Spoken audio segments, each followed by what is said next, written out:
नमस्ते पैलवान. नमस्ते. बर, आज बऱ्याच विश्रांतीनंतर पुन्हा गोलालात आपण आला.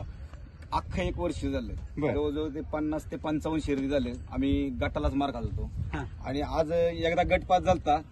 आज गट बी पास झाला आणि सिमी बी पास झाला. एवढा आनंद झाला की अक्षरशः डोळ्यातनं पाणी आलं. कारण की पूर्ण अख्खं वर्ष लॉस मध्ये, म्हणजे काहीच नाही. एखाद्याने नाद बंद केला असता, पण आम्ही हरला तरी कन्हैयाला पळवत राहिलो. काही जण म्हणे त्याला बांधून ठेवा, पण त्याने आम्हाला आज आमच्या भागात 1 नंबर करून दिला. आम्हाला लय आनंद झाला. आता तुम्ही प्रश्न बघा, विचारते. ह्या वर्षाची म्हणजे ह्या वर्षाच्या तुमच्या तालुक्यातलं यात्रेचं पहिलं मैदान. बरोबर आहे. आणि त्या तालुक्यातल्या यात्रेतल्या पहिल्या मैदानात गुलाल करून दिला गुलाल तुम्हाला. करून दिला. आणि ते ज्योतिर्लिंग महाराजांचं हे जागृत स्थान आहे. हा. आणि त्या मैदानात आपल्याला गुलाल होणं म्हणजे आपलं बी मोठं भाग्य आहे. खरंच लय मोठं आहे. एक आशीर्वादच चांगला. आशीर्वाद. आणि हा पाठीमागचा काळ बी निघून जाईल आणि पुढे कंटिन्यू गुलालात राहणार हाच आशीर्वाद आहे. 100% हा देवच असा आहे की त्यांची ती काटबारसची जी यात्रा असती त्याचं अख्ख्या महाराष्ट्रात नाव निघतं. आणि त्या यात्रेचा आपल्याला गुलाल मिळणं म्हणजे फार मोठी गोष्ट आहे. त्यांनी तसा पुशेगावची बी मानाची जी यात्रा असती त्यात सुद्धा 2 नंबर केलं कन्हैयाने. त्यावेळेस बी आम्हाला सगळ्या गोष्टी, म्हणजे आमच्या 3री पिढीला आम्हाला जे मिळलं नव्हतं ते आम्हाला पुशेगावमध्ये मिळलं होतं. तुम्हाला पैलवान जाता जाता पुरंदर केसरी तुम्ही पैलवान कुस्ती केली. त्याच धर्तीवरती तुमचा पाठीमागला जर इतिहास पाहिला तर तुमचा बैलगाडी क्षेत्रातला इतिहास फार मोठा आहे. बरोबर. परंतु तुमच्या कुटुंबियाचा संयम लय मोठा आहे. आज संयमाचं फळ तुम्हाला आलं का? 100%. आज आमच्या कुटुंबातले रोज हरत होती तरी घरची म्हणायचे काय नाही हरत, त्याचं काही टेन्शन घेऊ नको एवढं, याचा काय विचार करायचे. अनेक जण म्हणले की तुम्हाला बैल घ्यायची गरज आहे.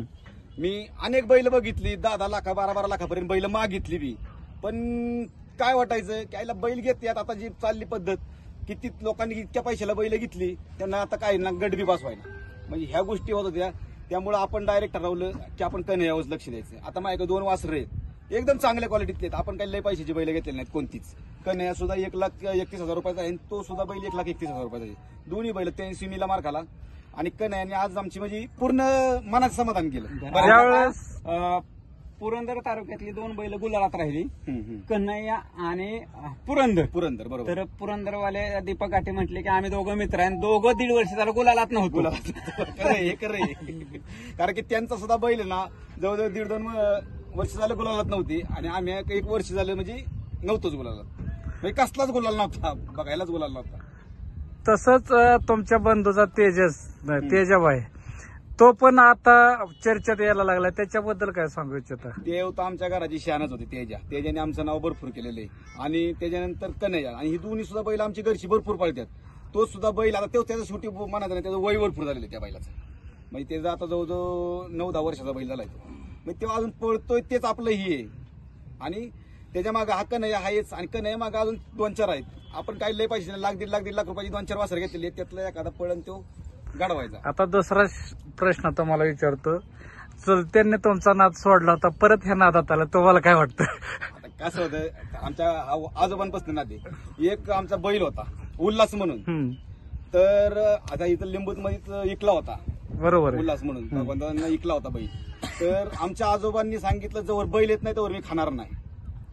बैल माघारीच आणावा लागला, तेव्हा बैल हे केलं.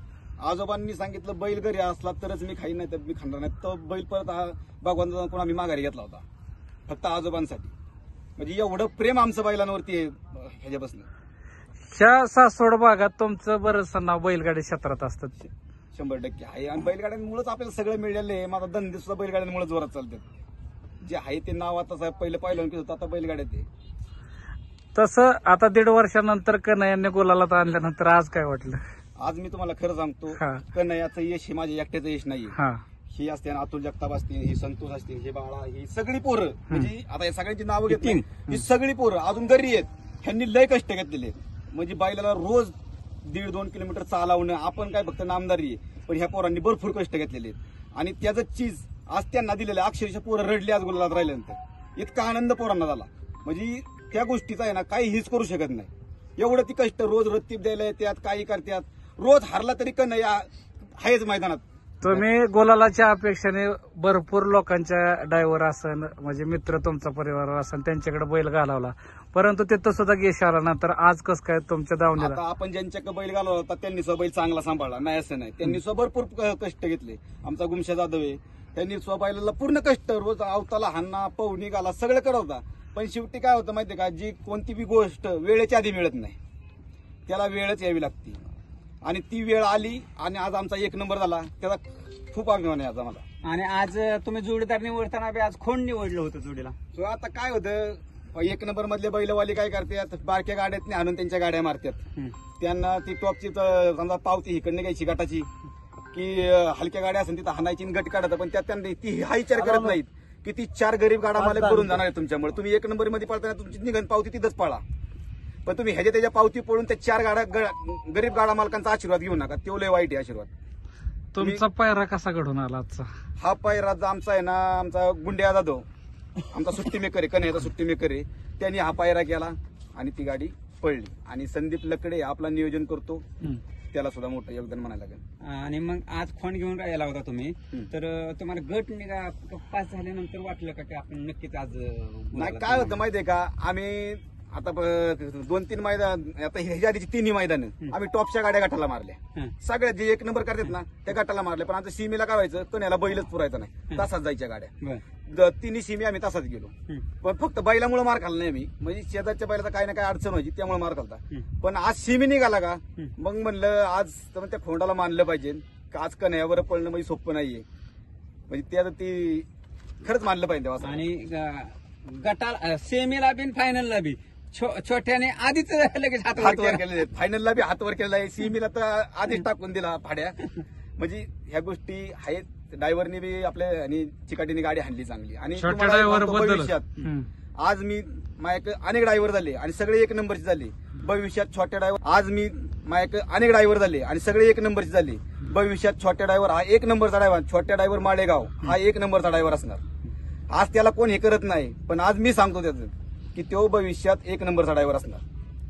गरीब घरचं पोरग आहे, गरीबाचं पोरग आहे, अशी कोणागत मस्ती नाही, गुरमी नाही, एकदम संयम, म्हणजे वागणं एकदम ह्या जगात आहे. आणि मी आज त्याला एकदा गाडी हाणताना बघितला तेव्हापासून तेव्हा कन्हैयाची गाडी आणतोय. आता जवळजवळ तो 7-8 मैदान कन्हैयाची गाडी आणतोय, पण तो भविष्यात 1 नंबरचा ड्रायव्हर असणार, हे लिहून ठेवा आता तुम्ही. आता येणारं 27 तारखेचं आणि तुमच्या वडकीच्या मानाचं मैदान 2 आहेत पुढच्या महिन्यात, त्याची तयारी कशी असेल? हा करणार आता, तयारी चालूच करायची आता बघू. नियोजन मोठं असेल का? नाही आम्ही केव्हा 1 नंबरच्या बैलावाल्यांच्या नादी लागत नाही, त्यांना कोण पैसे द्यायचं आणि काय करायचं. मी अजूनपर्यंत कोणाला पैसे दिले नाही. आणि काय होतं, पैसे द्यायचं बी काय नाही. बघा ही नंदी आहे, आज आपण दुसरा खोंड घेऊन आज नंबरात राहिलो, 1 नंबर केला, त्यात आपला खूप मोठा आनंद आहे, काही वाटत नाही. जे पैसे घेतात ना त्यांना लई दिवस नाही येत. एक बकासूर बैल सोडल ना, दुसऱ्या कुणाचं अवघड काम आहे, त्यालाच फक्त यश आहे. बरं, आज पुरंदर तालुक्यामध्ये बऱ्याच काळानंतर मैदान जोरात झालं. आयोजक कमिटीला तुम्ही काय सांगताल आणि तुम्ही बी कमिटीत आहात? काय झालता विषय, या मैदान कॅन्सल झालं. आपले चर्चा होते, हो, परमिशन देत नव्हती. आमच्या अतुल जगताप म्हणले आपल्याला काय बी करून त्या मैदानाची परमिशन काढून द्यायची. मग मी घरी गेलो त्या मैदानावर, काजळच्या मैदानावर. आम्ही गाडीत आलो, साहेबांना म्हणलं काय बी करा पण परमिशन द्या. साहेब म्हणले तशी परमिशन देता येत नाही. मग त्यांना आम्ही सगळ्या प्रोसेस झाल्या, आम्ही लेटर हेडवरती डायरेक्ट अख्ख्यांची नावं दिली, जे काय होईल त्या संघटनेच्या लेटर हेड होती, जे काय होईल त्याला संघटना जिम्मेदार राहील, तुम्ही परमिशन द्या. तर ते म्हणले इलेक्शनचे दिवस आहेत, आमच्याकडे पोलीस स्टाफ नाहीये, तुम्ही असं काही करू नका. येत नाही. पण साहेबांनी आम्हाला भरपूर सहकार्य केलं, आम्हाला परमिशन दिली. शेवट 11 वाजता आम्हाला म्हणले यस पळवा, फक्त काय गोंता भांडणं तणणं झाले नाही पाहिजेत. मग त्यांनी परमिशन दिली आणि ते आज मैदान पार पडलं आणि त्याचा यश आम्हाला देवानी त्या स्वरूपातच गुलाल दिला. ज्योतिबाच्या नावाने चांगलं झालं. आता शेवटचा प्रश्न तुम्हाला जाता जाता विचारतो, ज्योतिबाच्या नावाने गुलाल नंदीच्या अंगावर पडल्याला वर्षभर तुटत नाही, त्याच्याबद्दल काय सांगू इच्छितो? 100% तसं होतं बरं का, त्यात काहीच नाही. आणि हे पण मैदान यात्रेचंच आहे आणि ते देवस्थान इतकं ही आहे की तालुक्यात त्याचं कोणी हेच करत नाही. काट बारस म्हणून असते, ती काट्या उड्या आणून हे करणं एवढं सोपं काम नाहीये. फार म्हणजे एकदम ही त्याचा नादच करायचा नाही, म्हणजे एवढं जागृत देवस्थान आहे. आणि त्या मैदानात मला आज देवानी सध्या 1 नंबर दिला नाही म्हणून मला त्याचा आनंद झालेला आहे. पाहुण्यांना शक्यतो तेच आशीर्वाद मला वाटतं लागला देवाचा सहकार्य अतुलदाजी आणि यांनी जे आम्हाला सहकार्य केलं पाहुण्यांनी ते एकदम एक नंबरचं केलं. आमच्या ज्योतिर्लिंगाचाच आशीर्वाद ह्या नंदीला लागला. हे ग्रामस्थ आहे. पूर्ण सहकार्य केलं. 4 दिवस महत्वाचं अतुलदाजी आणि पैलवान असत्याल एक नंबरचं सहकार्य केलं. चालतंय. चालतं.